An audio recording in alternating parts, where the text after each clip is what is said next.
मढीच्या यात्रेसाठी 20 वरिष्ठ पोलीस अधिकारी, 200 पोलीस कर्मचारी, 125 होमगार्ड इतका बंदोबस्त देणार। संपूर्ण महाराष्ट्रात भटक्यांची पंढरी म्हणून प्रसिद्ध असलेल्या श्री क्षेत्र मढी येथील कानिफनाथ यात्रा महोत्सवात 20 वरिष्ठ पोलीस अधिकारी, 200 पोलीस कर्मचारी, 125 होमगार्ड आणि गरजेपुरते पोलीस मित्र इतका बंदोबस्त ठेवण्यात येणार आहे। तसेच ड्रोनच्या सहाय्याने गुन्हेगारी क्षेत्रातील लोकांच्या हालचालीवर साध्या वेशातील पोलीस अधिकाऱ्याद्वारे करडी नजर ठेवली जाणार असल्याची माहिती पाथर्डी पोलीस स्टेशनचे कर्तव्यदक्ष पोलीस निरीक्षक संतोष मुटकुळे साहेब यांनी दिली। येणारी यात्रा निर्विघ्न आणि सुखरूप पार पडण्यासाठी व यात्रेमध्ये येणाऱ्या भाविकांना कसल्याच प्रकारे अडचणी किंवा गैरसोयीला सामोरे लागू नये म्हणून विविध विभागातर्फे आढावा बैठक आयोजित केली होती। त्यामध्ये पोलीस विभागाशी संबंधित प्रत्येक विषय फिरून पोलिसांकडे येत असतो आणि त्यामुळे सगळ्यात महत्त्वाची जबाबदारी ही पोलीस विभागाची आहे याची आम्हाला जाणीव आहे आणि त्या दृष्टीने आम्ही पूर्णपणे तयारी केलेली आहे। मागच्या 2 यात्राला मी इथेच होतो। 2 यात्राचा अनुभव आहे मला। पुढे अडचणी येतात, काय परिस्थिती निर्माण होती आणि त्या परिस्थितीमध्ये कसा मार्ग काढणे आवश्यक आहे आणि पुढे गेल्या वर्षी आपल्या काही ठिकाणी कमतरता असेल, त्याच्या आधीच्या वर्षी काही कमतरता, अशा कमतरता ज्या आमच्या लक्षात आलेल्या आहेत त्या कमतरतेचा रेमेडीज आम्ही पुढच्या वर्षी करीत असतो। गेल्या वर्षी काही 2-3 गोष्टीबद्दल थोडं आमच्या नियोजनात ज्या आमच्या त्रुटी राहिल्या होत्या त्या त्रुटींची पूर्तता करणे म्हणजे एक महत्त्वाचा विषय गेल्या वर्षी पण ते कानिफनाथ देवस्थान ट्रस्टच्या वतीने आयोजित करण्यात आलेल्या सर्व सरकारी खात्याच्या विभाग प्रमुख अधिकाऱ्याच्या व यात्रा नियोजन मंडळाच्या बैठकीत बोलत होते। या बैठकीच्या अध्यक्षस्थानी पाथर्डीचे प्रांताधिकारी प्रसादजी मते साहेब हे होते। शेवगावचे विभागीय पोलीस उपाधीक्षक सुनील पाटील, पाथर्डीचे तहसीलदार डॉक्टर उद्धव नाईक हे बैठकीतील सांगितलेल्या सर्व प्रकारच्या समस्येवर बारीक लक्ष ठेवून होते। मढीचे सरपंच संजय मरकड म्हणाले की मढीचे यात्रेतील अनधिकृत दुकानं काढून टाकू। ग्रामपंचायत सर्व दुकानदारांना नोटीस देऊन दुकानाच्या जागेचा उतारा, GST नंबर दाखवून खात्री करून घेतल्यानंतरच व्यापाऱ्यांना दुकानं लावण्यासाठी परवानगी देण्यात येणार आहे। गावात ज्यांची दुकानं आहेत त्यांनी शटरच्या आतच आपला व्यवसाय करावा। अनधिकृत दुकानांना परवानगी देण्यात येणार नाही। मढीच्या यात्रेतील प्रत्येक दुकानदारांना ग्रामपंचायतींची परवानगी घेणे NOC बंधनकारक करण्यात आले आहे। तुमच्या जागेचे कागदपत्र, तुमचे शॉपॅक, तुमचं GST काय तुमच्याकडे आहे ते द्या ना। कोणाच्या जागेवर तुम्ही दुकानं लावताना म्हणता आम्ही 10 वर्षापासून व्यवसाय करतो असं आहे? कोणाची नेमकी जागा? तुम्ही दुकान टाकलं, तुम्हाला माहित नाही कोणा जागा, आम्हाला तुम्ही प्रूफ द्या, आम्ही तुमच्या दुकानाला कारवाई करणार नाही। पण जर तुमच्याकडे जर काही पेपर नसते तर तुमचं दुकान अनधिकृत आहे ते पाडून टाकलं जाईल। मोदी सरकारने सांगितलं कोण अन्न पाण्याशिवाय मारायचं नाही। आम्ही माल भरले, तुमची सोय आहे का? आम्हाला उठल्यानंतर कुठं तुम्ही सोय केली का गाड्याची? का आम्ही परवानगी घेऊन तुमच्या गाडी घ्यायला तयार आहेत आता? आधी ते सोय तुम्ही आधी करा मग आम्हाला उठवा। देवस्थानचे गाळे आहेत ना, आपले गाळे केलेले आहेत। तुमच्या गाड्या आहेत 5-5 फुटाची, त्याच्यात माणसं 4 बसत नाहीत।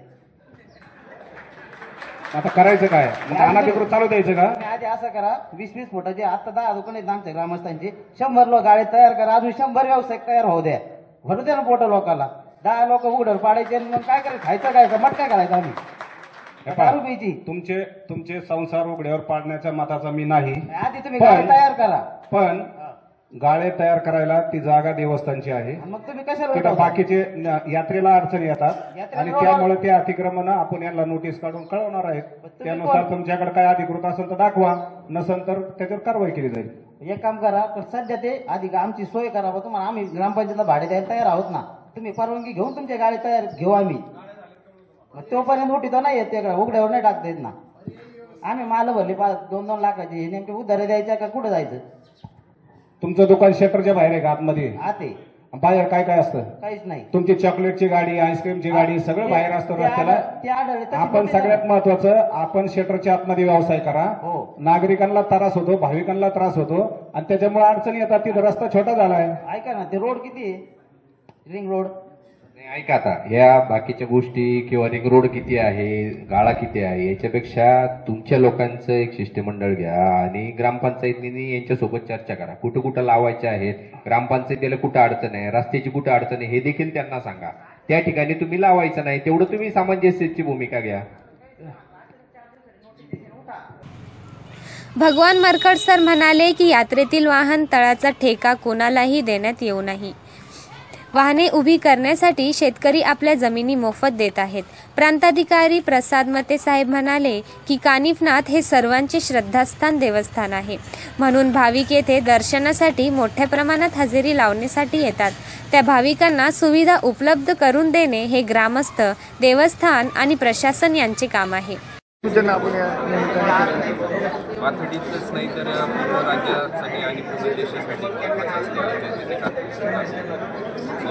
सालाबादप्रमाणे आपली यात्रा आहे. या यात्रेचं नियोजन करण्यासाठी आज सर्व संबंधित विभागांच्या सोबत आणि देवस्थान आणि ग्रामपंचायत यांच्यासोबत आपण आज बैठक घेतलेली आहे. यात्रा ही नियोजित जी आहे त्याच्यामध्ये व्यवस्थित आपले नियोजन व्हायला पाहिजे. येणारे जे भाविक आहेत या भाविकांची कुठल्याही प्रकारे गैरसोय या ठिकाणी होऊ नये याच्यासाठीचं आजचं नियोजन होतं. प्रत्येक विभागाला आपण त्यांची जबाबदारी सांगितलेली आहे. देवस्थानच्या प्रत्येक विभागाकडून काय अपेक्षा आहेत, त्यांनी काय कामं करायची, तसेच प्रत्येक विभागाचे देवस्थानकडून काय अपेक्षा आहेत, देवस्थानने कुठल्या प्रकारची तयारी केली पाहिजे आणि भाविकांची याच्यासाठीची देखील आजच्या नियोजनामध्ये आपण पूर्ण चर्चा केली आहे. मला खात्री आहे सालाबादप्रमाणे मागच्या वर्षी देखील आपली यात्रा ज्याप्रमाणे आपण नियोजन केलं होतं त्या पद्धतीने सुरळीतपणे पार पाडलेली आहे. भाविकांना जास्त कुठलाही त्रास झाला नाही. तशीच यावर्षीची देखील आपली यात्रा सुरळीत होईल असं मला वाटतं. यात्रा सुरळीत पार पाडण्यासाठी देवस्थानचे विश्वस्त मंडळ आणि ग्रामपंचायतीला सर्वांनी सहकार्य करावे. पोलीस मित्रांना भाविकांशी कसं वागायचं याचं ट्रेनिंग द्यावं लागेल. यात्रा काळात चोऱ्या आणि इतर गैरप्रकारांना आळा घालण्यासाठी सर्व ठिकाणी सीसीटीव्ही कॅमेरे बसविण्यात येणार आहे. तसेच वीज, पाणी पुरवठा आणि वाहतूक व्यवस्था यावर विशेष भर देण्यात येणार आहे. यात्रा नियोजन बैठकीसाठी गटविकास अधिकारी शिवाजीराव कांबळे, देवस्थान ट्रस्टचे उपाध्यक्ष सचिन गवारे, कोषाध्यक्ष बबन ताता उर्फ राधाकिसन मरकड, विश्वस्त डॉक्टर विलास मडीकर, अर्जुनराव शिरसाट, रवींद्र आरोळे, भाऊसाहेब मरकड, सचिव सौ विमल नवनाथ मरकड, रमाकांत मडकर, शामराव मरकड, मुख्य कार्यकारी अधिकारी अशोक पवार, व्यवस्थापक संजय मोहन मरकड, डॉक्टर भगवान दराडे, नारायण जाधव, वैभव देशमुख, वनिता शेवाळे, स्नेहा माळी यांच्यासह विविध खात्यांचे अधिकारी उपस्थित होते. शेवटी गावातील दुकानदार व्यापारी वर्गाने सांगितले की ग्रामपंचायतीने अगोदर व्यापाऱ्यांना गाळे बांधून द्यावेत, मगच आमची दुकानं उठवावीत. आम्ही ग्रामपंचायत कर भरण्यास तयार आहोत. गावातील ग्रामपंचायत सदस्य आणि ग्रामसेवक यांनी दुकानांना सीमारेषा आखून दिलेल्या जागेतच दुकानदारांनी आपला व्यवसाय करण्याच्या सूचना देण्यात आल्या आहेत. अत्यंत खेळीमेळीच्या वातावरणात ही बैठक पार पडली. या बैठकीत मळीच्या यात्रेत मुस्लिम समाजाच्या व्यापाऱ्यांनी दुकानं लावायची की नाही यावर काहीतरी तोडगा निघेल म्हणून अनेक मुस्लिम व्यापारी हजर होते. मात्र या विषयावर काहीच चर्चा झाली नाही. कॉमन न्यूज मराठीसाठी प्रतिनिधी सुनील नजन, अहमदनगर.